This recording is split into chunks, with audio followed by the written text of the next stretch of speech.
Hello, hello. Welcome back to Peak Northwest, an outdoors and travel podcast by the Oregonian and Oregon Live, dedicated to the adventure and exploration of our beautiful Pacific Northwest.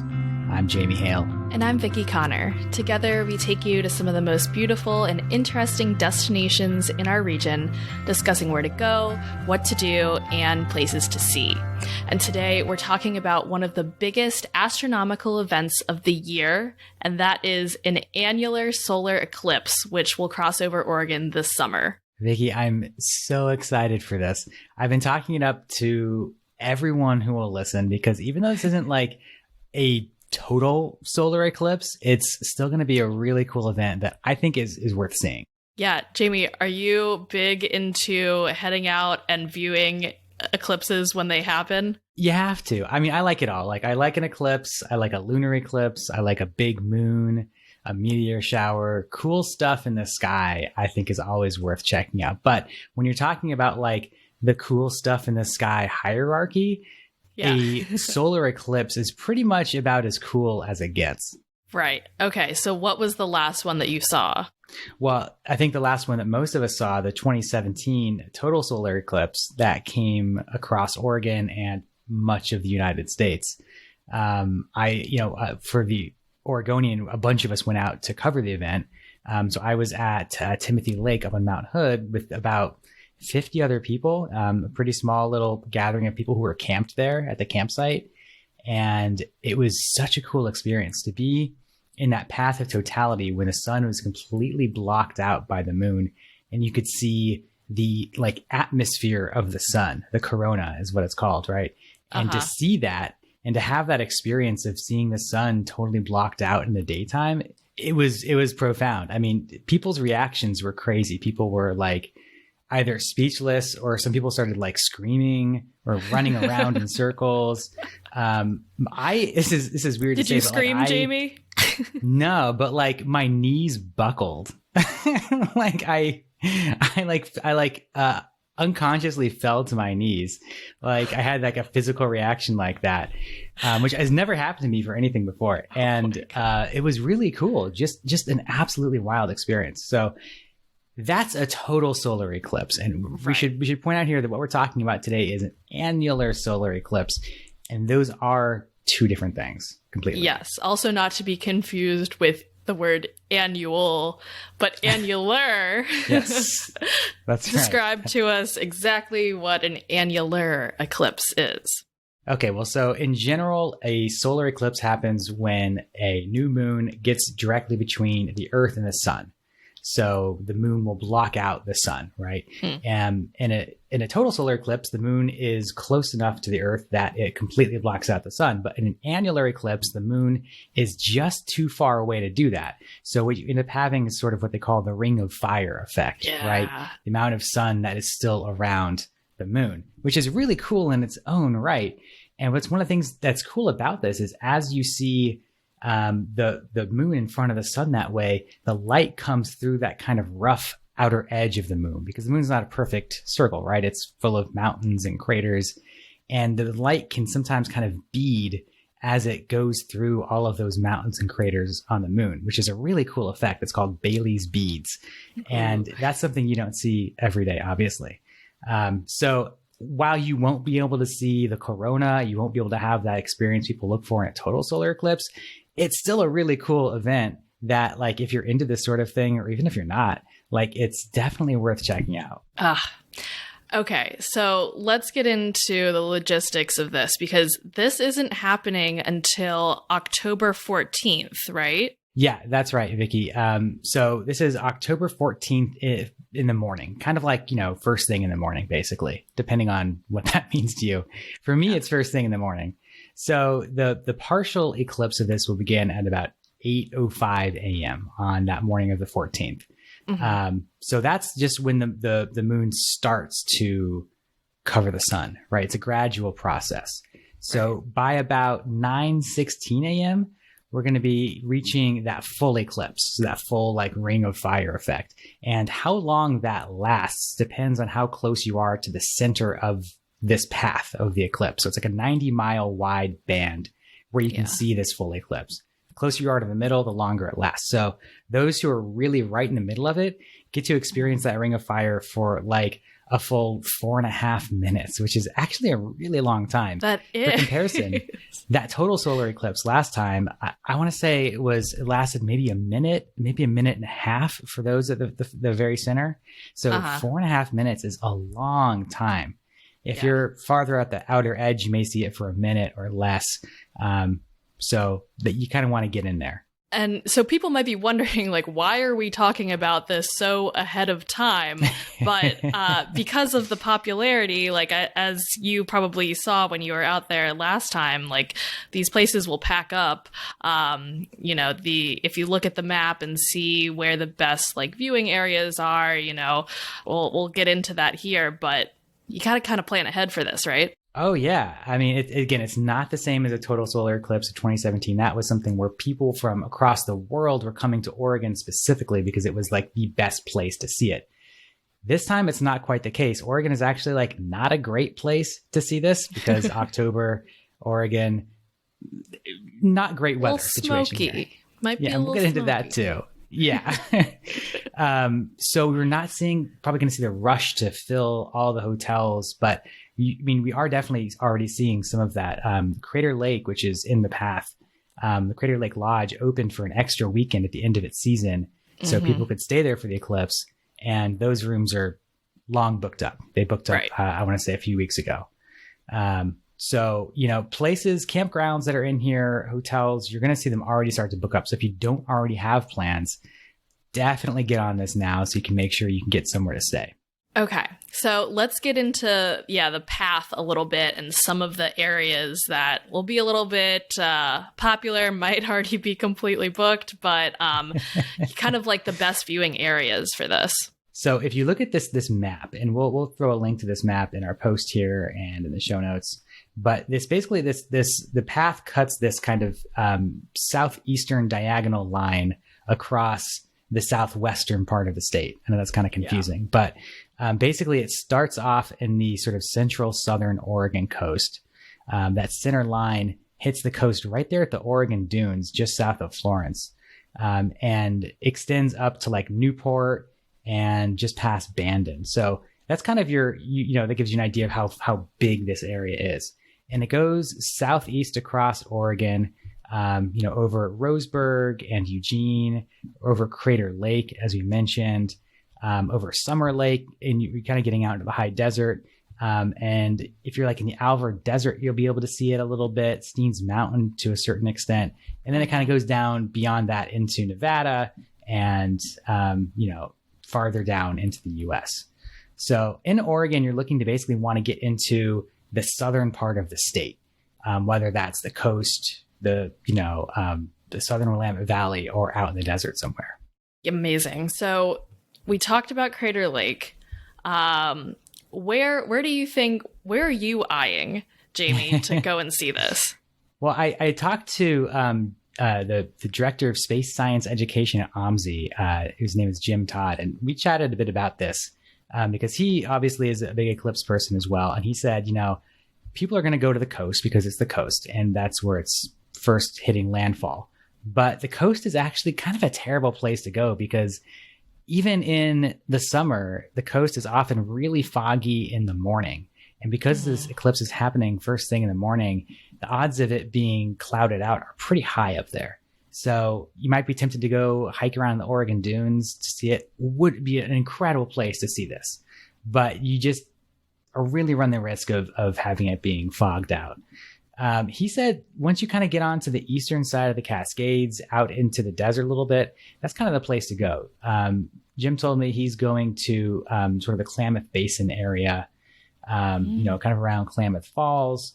That area is going to be a nice spot to see it, or at least it gives you better chances of having good conditions to see it. Right.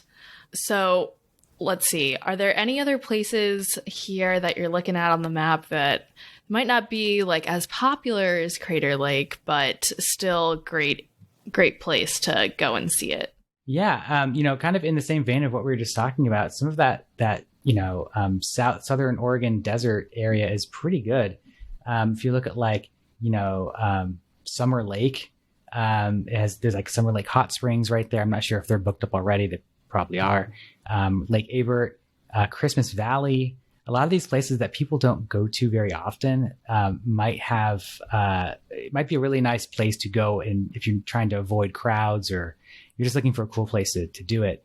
I think Fort Rock actually is a really cool spot to go. It's a really cool rock formation there, just south of Bend. Mm-hmm. And that's like, I don't know. I just feel like being in this like volcanic circle out there in the desert with the eclipse above you seems really cool. Yeah, I like that idea. So I think Heart Mountain is down there as well. I would say just look for some cool spots out there in that desert. You might have some better chances of seeing this, and just make sure that wherever you are, that you're not obscuring the rising sun. So if you're if you're on the east side of the mountains, but you're really close to the mountains, you're not going to be able to see the rising sun in time. So you want to be able to make sure you have like a clear view. That's why being out there in sort of that flatter, open expanse is maybe a better bet than, say, in the Coast Range Mountains or even in the Willamette Valley in some places. Right. Let's get into eclipse viewing 101, because you can't look directly into this thing. It's going to damage your eyes. Yes. So it's recommended that you get what is called eclipse glasses, if that's even like a... what exactly are eclipse glasses? Yeah, I mean, they're basically like specially tinted glasses that protect your eyes from like the UV rays of the sun, right? So like really, really intense sunglasses, but these are special ones. You don't want to just use any old sunglasses. You want to use stuff that is specifically designed for looking at eclipses. So I know that folks who saw the total solar eclipse, at that moment of totality, you can take your glasses off because there's no more sunlight, right? But because there's still sunlight here coming through, you have to wear these eclipse glasses throughout the entire thing. Otherwise, you're going to burn your eyes. So very important. If folks still have eclipse glasses from 2017, you can, pull those out. I know that like those just flooded everywhere in Oregon at the time. So I've got like 10 pairs hiding somewhere in my closet. But you can also get them online. And I'm sure that when we get closer to the event, you'll be able to pick these up at convenience stores or places within the path if you're going down there. It's not super hard to find them. At very least, you can go online, Google it, and pick some up that way. So I imagine, Jamie, that you are going to attempt to photograph this, right? Well, I got to tell you, for all this talk of the eclipse here, I actually have other plans. I have plans that before I knew this, I'm going to be outside of the path. No. So I'm actually not going to be able to see this one in totality. So I'm just like super psyched, to live vicariously through everybody else. Yeah. But someone will photograph it, certainly. And, that is a whole other process of photographing it. But, I would say for folks who want to try to document it that way, there are lots of guides online. I have not tried to photograph an eclipse before personally, so I don't have any tips or tricks of the trade. But there's lots of people online who have. You can find a lot of guidance there. Exactly. Also, not even just the event itself, photographing the people taking it in. I love those photos because it's people in awe. Yeah. You might catch someone like Jamie Hale falling to their knees. You never know what you can capture with these reactions. That's right. In the 2017 eclipse, because we had photographers across the state photographing it, I just turned my camera to the audience. So when I talked about those reactions, I have a video somewhere of that happening. And it's really cool. I'm so glad that I have that. Because you get that human aspect of it. And I think it kind of goes to like what draws us to these events to begin with. I mean, it's seeing these sort of this great celestial dance is a really cool opportunity. And, the opportunity to sort of feel small in the size of the moon, the sun, is really cool. So I really hope that people go out and check it out and have some sort of meaningful experience with it, or just have a fun time. I think that's totally rewarding in and of itself. Yeah. So all in all, obviously, if you're in the Portland area, you're going to have to make a drive down south, few hours worth. Do you think it's going to be worth that drive and, maybe a trip and booking a place to stay? Yeah, it's an interesting question. When we were talking about the total eclipse, I talked to like a long time eclipse watcher, and he said the difference between seeing the eclipse partially and seeing it in totality was like the difference between going to prom and getting married, which was a great analogy. He's totally spot on. I've talked to people who just stayed in Portland for that eclipse and just saw the partial version of that eclipse, and they were like, it was neat, it was fun. But those who saw it in totality were like, it was a like significant life experience. Wow. This is not quite the same. So you're not going to maybe have that kind of reaction. But, I think if you are at all curious about this, it's definitely worth, taking a quick drive, a couple hours down south or wherever. At very least, you get a cool road trip out of it. But just the chance to see something like this is pretty cool. It doesn't happen every day, and it's not going to happen for a little while longer again in Oregon, at least. So I think it's definitely worth checking out if you have the time, if you have any interest at all. Yeah. Well, I currently do not have any plans as of right now during that weekend. So we'll see. I don't know if I would want to go to Crater Lake or maybe try going out to the desert somewhere. We'll see. Now I just got to see like what is booked and what's not. Well, I know the Oregonian secured a couple of rooms at Crater Lake, so maybe you'll be assigned with that role. This is news to me. You could probably talk your way into it if not. Okay. Well, man, I didn't even know. Apparently, maybe someone's I do have plans. Go. Someone's got to document it. I've got a camera. Let's do it. That's right. That's right. Okay, so looking forward, Jamie, to future, the next eclipse that will come to Oregon after this one. What is that? Well, the next annular eclipse that's crossing Oregon is going to be in February of 2046. It's going to cross southern and eastern Oregon. And another annular eclipse is going to be coming on November 15th, 2077. So those are your next chances to see an annular eclipse in Oregon. It's one of these things where like, it's not quite like a once in a lifetime thing. Like the last time one came to Oregon, it was 2012, but before that it was like 1865. So like it can be a once in a lifetime thing. But if folks who are planning on, being around the next 20 some odd years can maybe see it again in 2046. As you were saying these years, I'm like calculating in my head how old I will be at that time. Yeah. I remember back when I was young and spry and I saw the last annular eclipse. Of course, people who want to see a total solar eclipse, it's not going to happen in Oregon anytime soon, but there is going to be one in 2024 across the U.S., and that is definitely worth checking out. So I know I am planning on traveling with my family to San Antonio, Texas, to hopefully catch that one in 2024. So I definitely recommend folks, if you did not catch the last total solar eclipse, go check out the next one. Make a little trip out of it. Try to see it. And if you're at all interested, like I said, in this annular eclipse, go see it. It's worth it. As long as weather doesn't spoil the show, fingers crossed, it should be a really cool event. Yeah. I feel like you should just write these all down in your calendar, add them to your phone so you know that they're happening. I feel like they always sneak up on me. I'm like, oh, that's happening today. Okay, I don't have any plans. So, plan ahead and make a fun trip out of it. Go somewhere new. That's right. I've got a stargazing calendar for 2023 that came out at the beginning of the year. So if you're looking for this kind of thing, you can Google Oregon Live Stargazing Calendar 2023. You'll find it. Lots of good ideas there. Like Vickie said, add them to your calendar. Make plans, go out and see them. I think it's a really great way to connect with our nature and with the cosmos. Could not agree more. Well, I think that's going to do it for today. But until next time, folks, you can watch our videos on the Oregonians YouTube channel and view all of our travel and outdoors coverage on OregonLive.com/travel, as well as HereIsOregon.com. Please leave us a rating or review if you enjoy the show, and if you want to support this podcast as well as our local journalism, please consider a subscription to Oregon Live.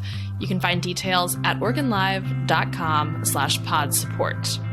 Also, if you're a fan of the show and you are interested in potentially sponsoring it, you can get in touch with our marketing people at advertise@oregonian.com. This episode of the show was produced by me, Vickie Connor, alongside Jamie Hale, Andrew Thien, and Elena Neal Sachs. Stay safe and happy travels, everyone. Until next time, we leave you with this 10 seconds of Zen.